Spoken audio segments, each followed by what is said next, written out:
TikTok generation. You know, we're just too quick and I will say very reckless in whatever we post. Right now there is a joke that is really going on. It's really not funny. That million sasa hawatapata visa. It looks funny, but it's not really funny. And it's not even something to really sit down and think of it, because that means someone else's democratic right is going to be taken away because of a relationship.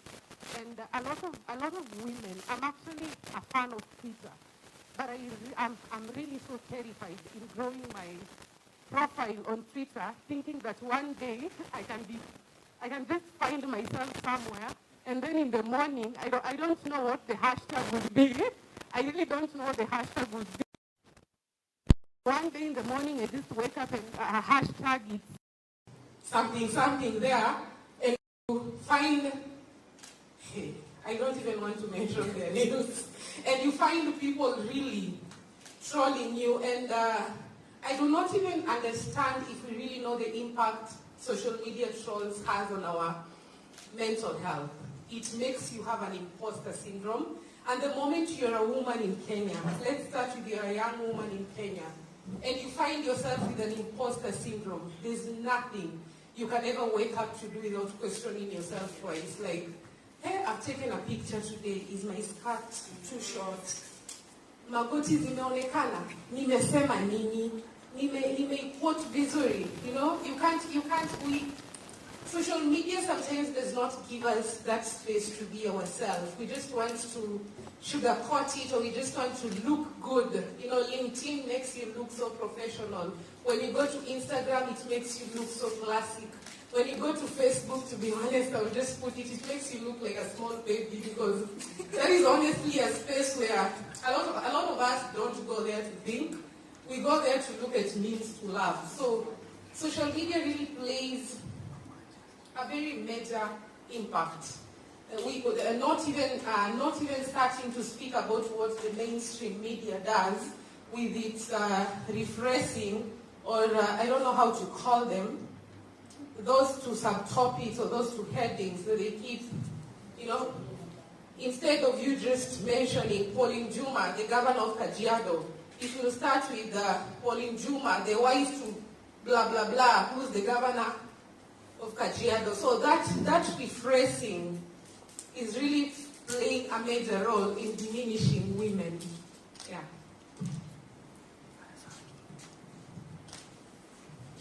Thank you. Anyone else?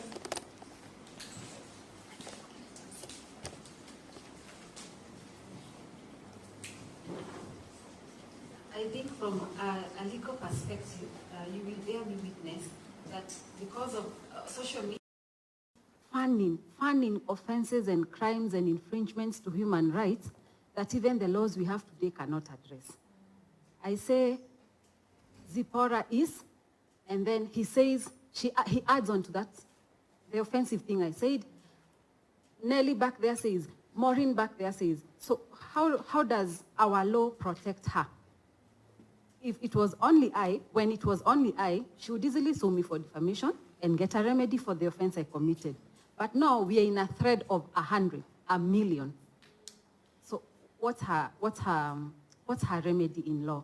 And then again, social media, because of now the mainstream media, it also impedes the achievement of some of our human rights. For instance, the right even to a fair trial. So we say, this woman has committed this offense, she has done this, you know, she's a member of parliament, she's not following the laws. And then what does the mainstream media do?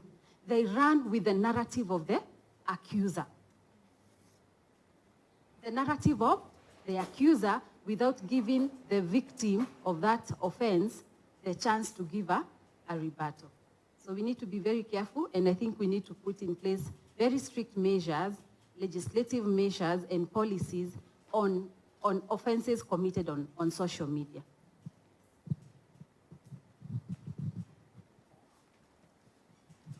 Thank you. Anyone else? Hi, I'm Bonaventure. The thing about social media, I agree with you. We need to have stricter policies that are going to regulate how people act on social media. But the thing about social media and how the algorithms in social media work is, as much as we have those policies, it's very hard to track down these people. You'll find someone has an account called, let's say, 123 Nairobi. There's no way you can type that account to someone. Even if you can use other algorithm to know who this person is, they still have, you don't have enough evidence that this is the person who committed the crime. The only way to try and reduce the sort of the social media crimes, like the abuse that goes on there, is to control whatever you put on social media. I know it's not like a very good remedy or like a perfect remedy, but there's no way you can control how most people act on social media. And the fact that even those people who have the biggest social media accounts, they do not take the responsibility among themselves to call out issues that happen on social media. You can find most of the, even in Kenya, most of the famous tweets are the ones who tweet the most violent stuff, and some of the other people, their followers, follow through that. So if those people who have those big accounts are not talking about the issues that are happening, then it automatically, there's no way the smaller person is going to feel like what I'm doing is wrong. So we need to start at the top. If you have more followers, you should be very mindful of what you post there.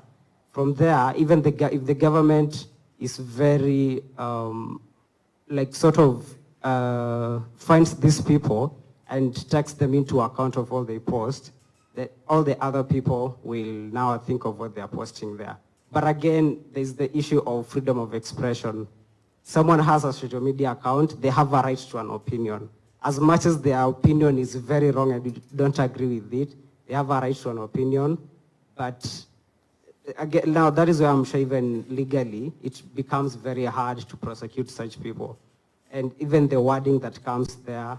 So it's very hard to control social media, that's a fact.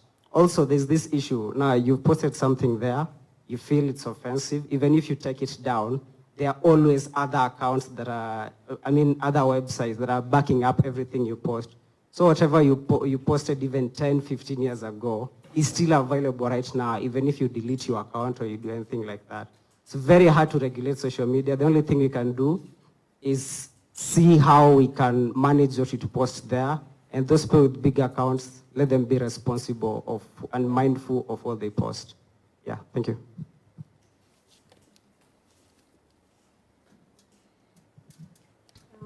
Okay.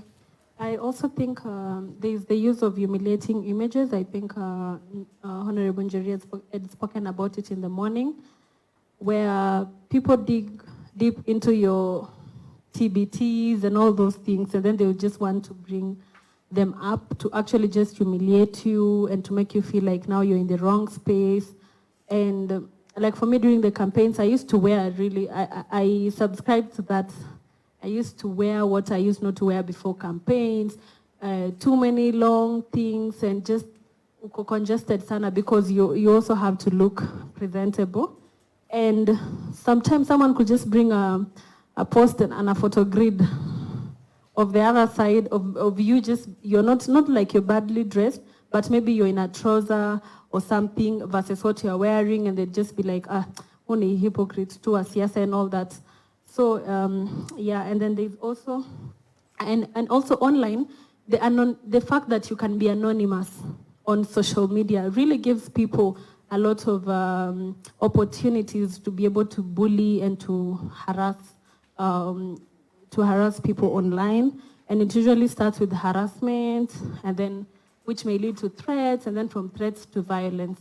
So someone could just basically use social media, pseudo accounts that they registered with emails that you, even if you try to follow up with an IT guru, you don't even get to know who it is, and you're threatened. Sasa, you don't even know who's threatening you. You don't know how you can handle that and all that. So I think the use of anonymity, yeah.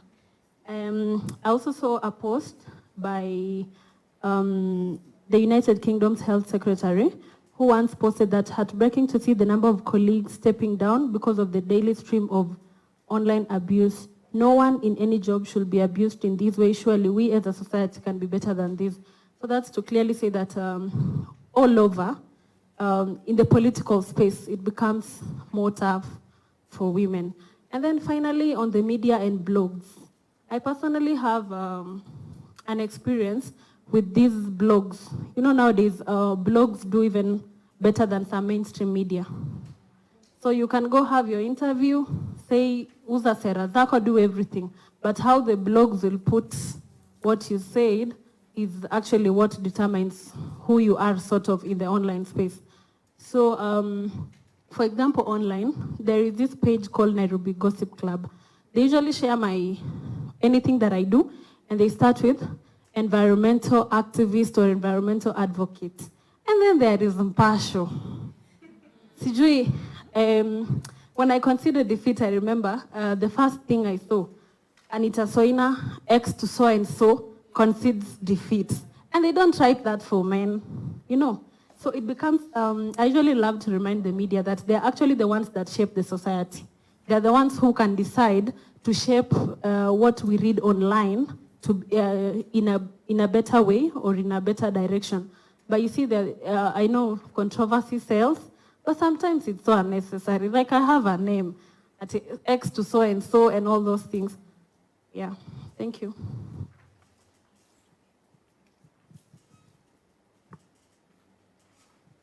I think Anita has made me remember something. I think there's a time the salaries of MPs was, you know, the hot topic of discussion. And I remember I saw on social media one woman against the greed of MPs. You get, so that's sloganeering. You're telling it as if all members of parliament are greedy. Nobody cares, or rather maybe someone hasn't actually seen you, like as a county MP from Kirinyaga, pushing for the plenary sittings. Like now, social media gives people the space to just generalize people and think of them and, demonize them and make them seem as if they're not human. And there's that safety space that people feel when they're anonymous. So maybe unatusi prezo na uko anonymous, sindio? So you feel that you're so powerful, uko maybe ka bedsitter. Lakini you can imagine that you're able to reach the president and call him all sorts of names. So I think maybe perhaps in future, I am certain in future we'll have to review the regulatory framework that we have for social media. That is something that has to happen because the dangers are becoming so many. I know there are people who've committed suicide because of social media. There are people who've had mental health issues because of social media. So in future, we have to find a solution to that.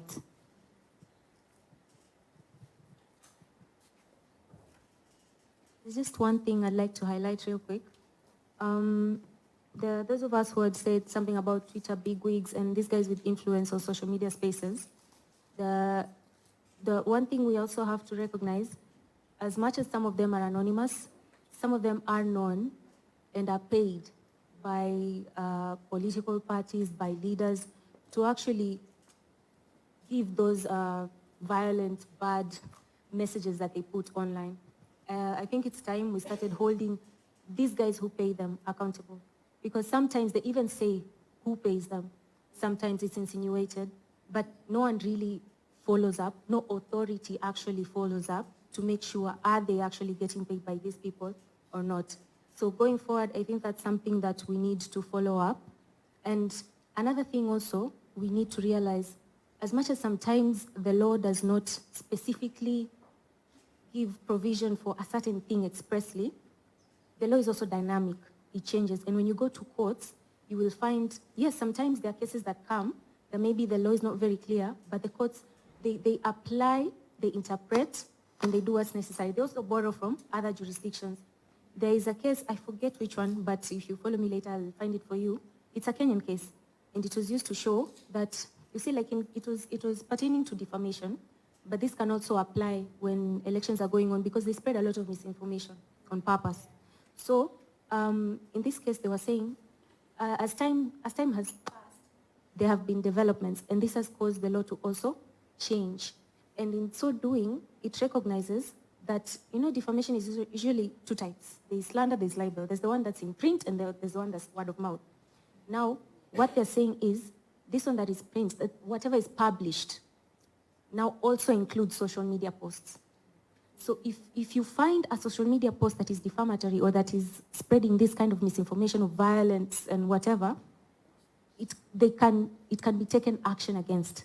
And another thing, if you go and retweet, you repost that type of post, you're also guilty. Because you saw it, you read it, you understood it, and you decided, yes, I also want to spread this kind of information. So you will get what's coming to you, and you will be held accountable. Now there comes this problem of anonymous,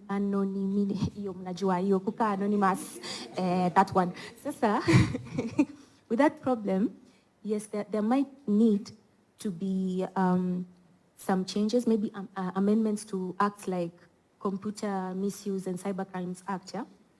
There are some countries, I forget which one, but I want to say it's one of those Southern American countries, where they were considering doing this with their laws in order to keep an eye on their population and curb crime.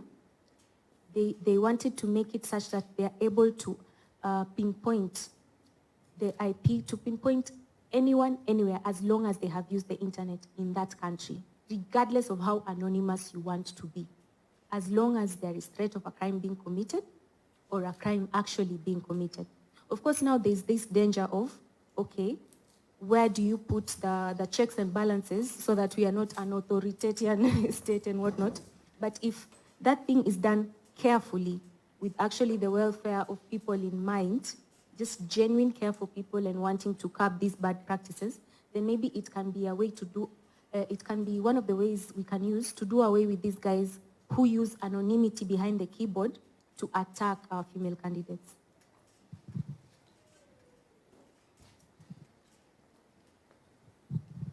Thank you so much. We are running out of time, so I would like each and every one of the panelists to give their parting shot for today. And then I'll hand over to Sarah. So I don't know, which side. Should I start from that side?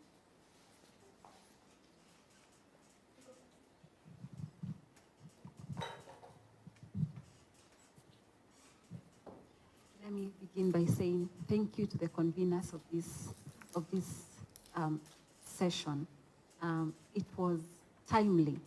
Immediately after we've had our general elections, and we can start having a conversation in this 5 years away from the next election we can have, which means that we have enough time to prepare ourselves so that the things we witnessed in the past do not repeat themselves again.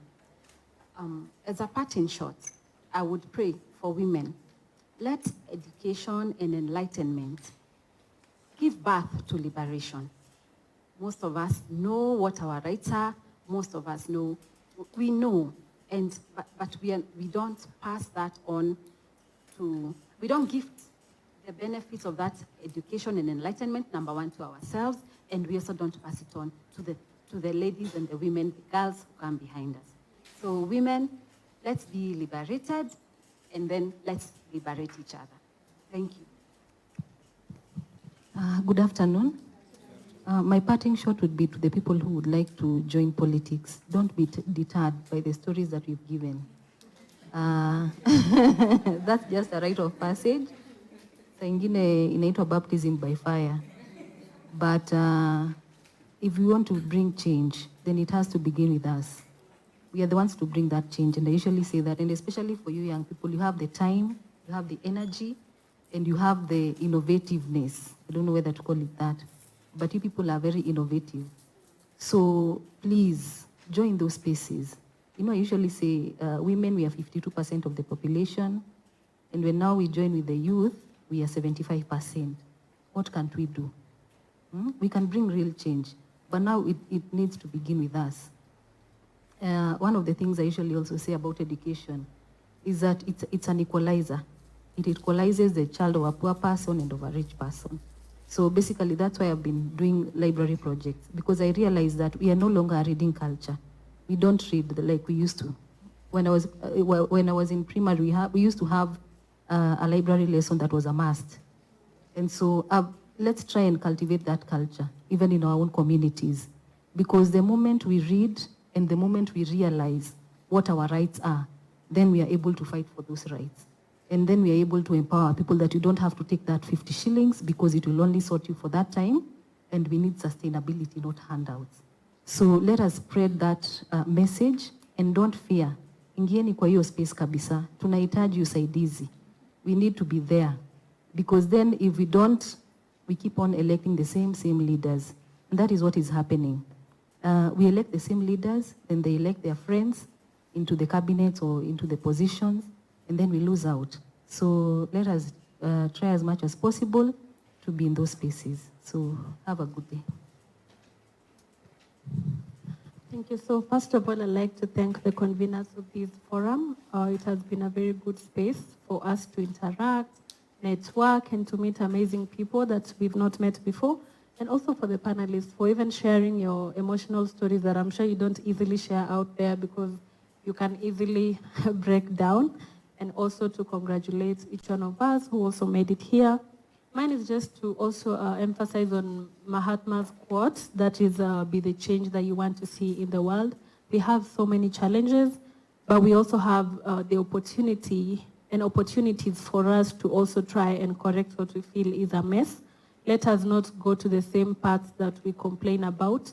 Let us not get the opportunities and forget that a few years back we used to say how other people didn't want to share the opportunities to us, because I don't think there's any wrong in lighting someone else's candle, yeah. And then I always like to remind people that it's not really for the men who are here. We are not trying to pull the gender card. We're just trying to be somewhere where we also can have a voice. And even for you, when you have any problem, don't be scared to reach out. There was a good story shared by Juma that if you don't raise your hand when you're drowning, nobody will know. So don't think that it is also like we are trying to dominate the society and try to make the boy child sort of weak. I am one person who also fights for the right of men, because in some scenarios, as we try to empower women, sometimes we, not really everybody, but sometimes there's kuna ile inakuwa overdo, paka sasa we are killing one gender, then it will get to another point in life where we still now have to do men empowerment, because at some point we left them behind. So let us also not forget our men. They are equally important in the society. And for anyone here who will want to run any environmental related initiative, even for you, Mheshimiwa, I would love to partner with you on different levels so we can continue to support and also conserve our environment. Because like Wangari Maathai said, we tend to put the environment last because we think we need to eradicate poverty first. But what we forget is we are eradicating poverty in an environment and not in vacuum. Thank you very much and have a good evening.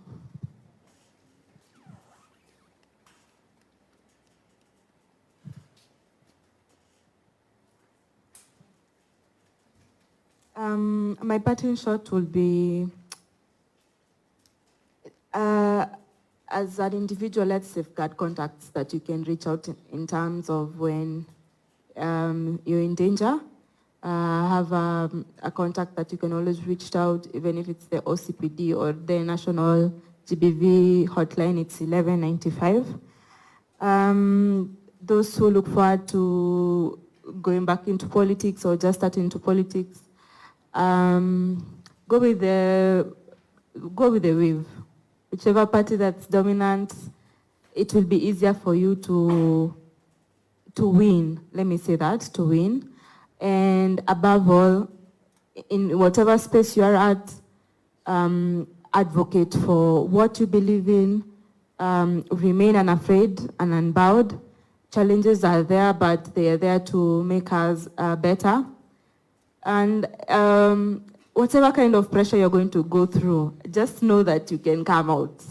Kama si tulitokea side ingine, utatokea pia. So really believe in yourself.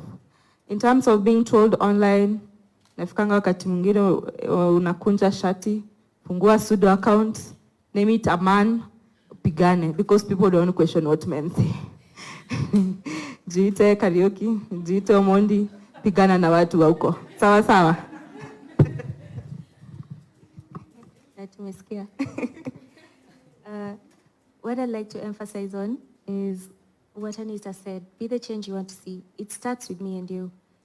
Someone here earlier had said, I think it's also Anita, how she had gone abroad at one time and people were in the streets telling the leaders, you need to do this for your countries to fight climate and whatnot. It's the same here. The same way we've talked about EGBV all day. What is each of us going to do once we go back to where we're from? Is it going to end there? Are you going to wait for the next conference or seminar or mkutano for you to come and discuss your points? It starts with me and you. Whatever it is you can do in your space, even if it's just talking to someone, you'd be surprised someone doesn't know what EGBV is. Even your friend, you never know where that could lead. When I started Let's Talk Law, I just wanted to share legal knowledge with my peers. Hiyo tu, wawe wakijua, oh, by the way, this is how this works.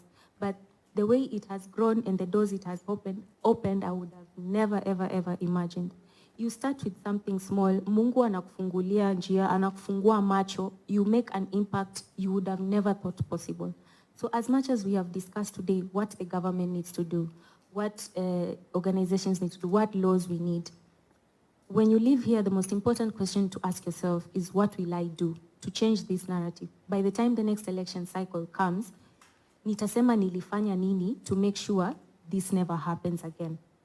And also anything else you can do to help your community, go forth and do it. We've had these guys who have safe houses, these guys campaigning for climate change, these guys who ran for office because there was something they believed in that they wanted to make an impact for their society. Personally, me, I want to do something that brings trained counselors to schools in Kenya. I have no idea where I will start, but I know it is something that will get done, and I will have a big part in doing it. Have something you really, really believe in. Make a change. It doesn't have to be so big a change, but you don't know what you will spark with the efforts you put in. So for me, it's just to encourage you, to let you know that each of us has something in them that can spark something that can create a wave of change here in this our country. So be bold in bringing forth that which is in within you that can light someone else's candle. First of all, I'd like to appreciate all the ladies who vied for the seats. It's a kudos to you. I would like to say, when you go to your places, I know everyone comes from a community whereby you have safe spaces. Just use those safe spaces so that you can empower those girls. From schools, from the community, from the place where you all work, safe spaces so that you can empower those women. Thank you. Mwanzo nataka niwashukuru nyinyi wote na pia co-panelist wangu wote. Nimefurahia sana kuwa hapa, manake this space is very therapeutic for me, and I am very intentional on youth and women leadership. And I want to tell you that as young people, trust in God. I always feel strongly that there's a path that's meant for you. And if you don't listen to your fears or the other voices in your head, you will always figure it out. Start small, start even when it's hard. Start even when you feel that you can no longer go on, and just keep going, because I believe that if you keep going, something happens at the end. I had so many challenges, and if I stopped at one particular point, I would not be here. So find me.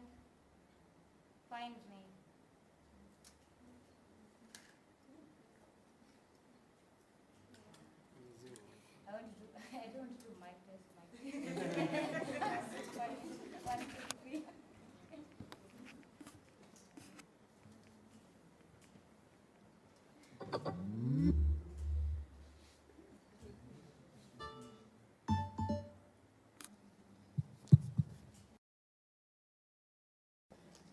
Where was I?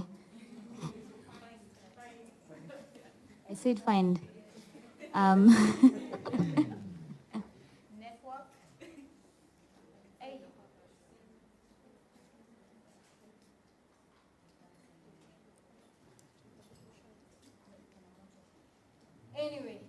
very loud.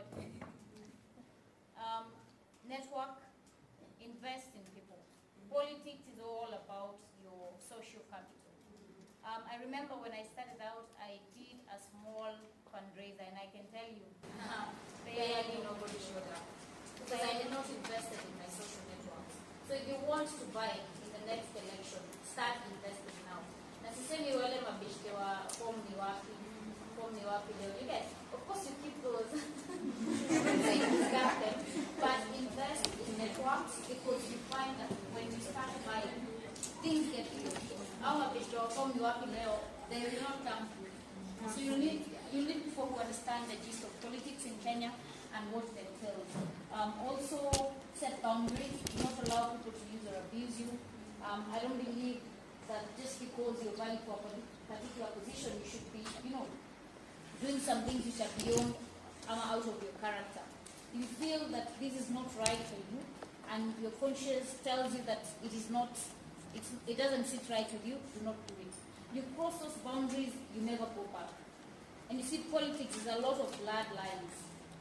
And there are other ways and shortcuts that you will find, and perhaps you find that they're easier. But if you're not that kind of person, in the long run, you find it affects the person that you are and the character and what you believe in. And once you lose your values, there's no turning back. Last but not least, I want to tell you all, we're here to shape the future, we're not here to fear it. So even if you feel that something is too big for you, just go. Start, because at the end of the day, the universe conspires for those who push. God bless. Amen.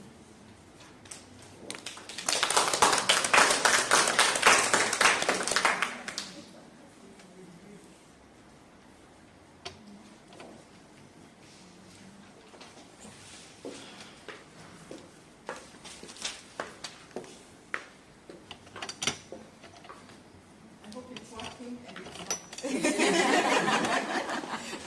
Okay. Thank you, everyone. I'm haven't we? Have we learned? Yes. Have we networked? Yes. Personally, I've made new friends, and I'm really glad to have made so many new acquaintances. I'd like to give our panelists a big hand of applause, right? So these people here on this side, so we give them 10 good claps. 1, 2, 3, go.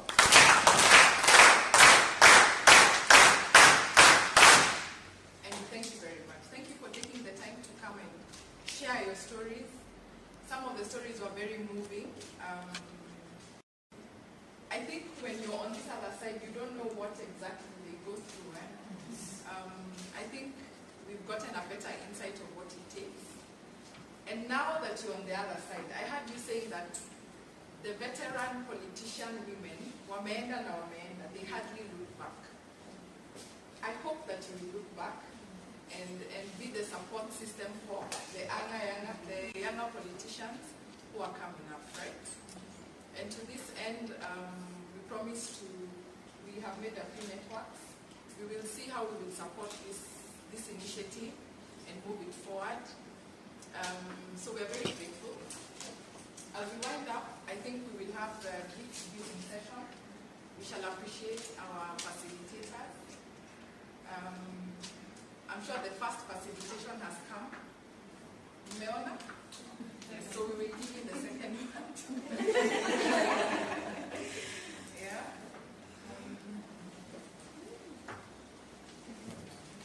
So we'll start with the Honorable Jerry. Yes. So it's strange when people call me Nora. Okay, wonderful. That's no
moderator for the day, Marceline. I think she did a good job. Let's give her a round of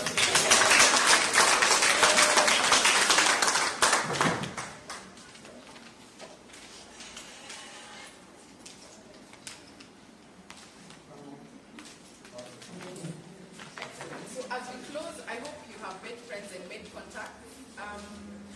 I'll give two people an opportunity to talk. I'll give Catherine an opportunity to talk so she tells us about her law firm and the services that they offer. And then I'll also give Matthew an opportunity to talk and tell us a bit about what he has to offer, and then we can call it a day. Thank you very much.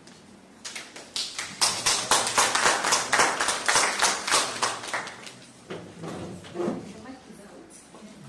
So let me start. Again, I'm Catherine. I am an advocate of the High Court of Kenya with 7 years worth of experience. 7 years is a lot. I'm not eligible to be a judge now. So I am the proprietor of a law firm called Cedar Chege and Company Advocates. I have my colleagues here with me. Perhaps you could stand up so that they see you. That's Stella. She's an advocate of the High Court of Kenya as well. 4 years working. We have Maureen, she's our administrator, and we have Eva, she's our legal assistant. So thank you so much for having us here. We practice civil and commercial law. In that broad definition, a lot of family law work, children's cases, marital cases, succession cases. We do a lot of court matters in terms of land and property. We also do a lot of debt recovery. People are refusing to pay your debts. We are the people to see. We recover them for you. We do a lot of contracts review. We do a lot of advisories and opinions, including for organizations like our conveners here. And we are very passionate about human rights generally. It's at the core of our practice. We also come in to assist those people who are not able to afford those services. When I was presenting earlier on, we said that legal costs are usually a big hindrance to access to justice for many people. So we do a lot of pro bono work. You're welcome to bring not only the work you can pay, but also bring those clients who really need those services and cannot afford the services of a lawyer. So thank you for having us, and most welcome. We are located at KMA Center in Upper Hill, WILPF. We have our cards and I think we have our profiles. If you're interested, you can get a copy from us. So thank you.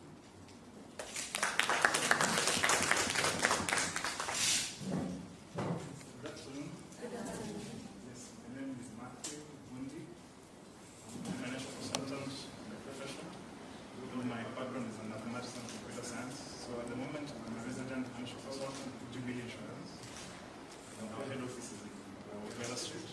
So I'm here courtesy of invitation of Sister Sarah, and I'm glad to be here. So essentially, what we offer is in terms of financial planning and enabling people to achieve the short-term and long-term goals, for those who come to those who are in a particular profession, how can you be able to build a pool of resources compared to the conventional way of taking loans. So as an alternative way where you can work within your means to achieve your goals is a very important aspect which shows empowerment, and it is actually in line with aspect of working things out in terms of how can I achieve my goals within the system that I'm in and the structure that is already in place. So we have 3 key categories that is under general insurance, which I have life insurance and from medical. So we also have our workforce and we want to ensure their health, so that's the level to have,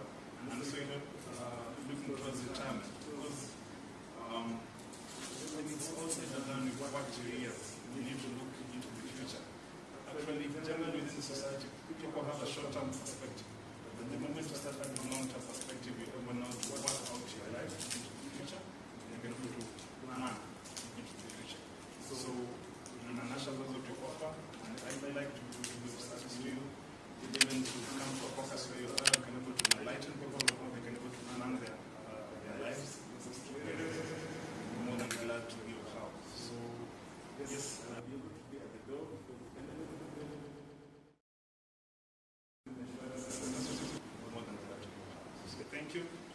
appreciate the experiences that have been shared. I've been really motivated, and I'm going to be an ambassador for this particular aspect. God bless. So as you heard, you have a case. Now, mtu atakulipa daily. That's right you go. It's never too early to start handling your money. So if you have money issues and you want to plan and build your financial base, let's talk to Matthew. So as we go, we still have a session where we can have a cup of tea. It's ready and it's waiting for us, so we can go downstairs as we go down.